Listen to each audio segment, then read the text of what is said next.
കന്യാസ്ത്രീ. കന്യാസ്ത്രീ അല്ല മത്തായി ചേട്ടാ, അതൊരു മുസ്ലിം സ്ത്രീയാ. ഇവന്റെ തലയ്ക്ക് ഓളമാണ്. മത്തായി ചേട്ടൻ വന്നേ. നീ നിക്ക്, അത് അവളാണല്ലോ, ഞാൻ കാണിച്ചു തരാം. ബാലകൃഷ്ണ, ഞാൻ കണ്ടതല്ലേ, നിങ്ങൾ വാ, ഇങ്ങോട്ട് വാ.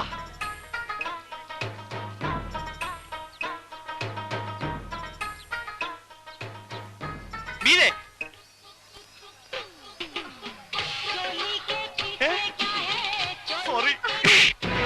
को छेड़ता है हराम साले, तेरे छोड़ दे भाई, मार साले को। अरे उस्मान भाई क्या है, क्या हुआ? बालकृष्ण ओडिको, हिंदीക്കാരന്മാർ വളയുന്നു, ഓടിക്കോ. ബാലകൃഷ്ണ തള്ളി കളഞ്ഞു വാടാ.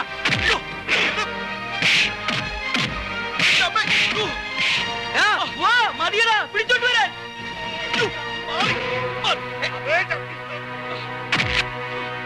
ഓട തൊപ്പിക്കാരാണ്, ഓടിക്കടാ, ജീവൻ വേണോ, ഓടിക്കോ.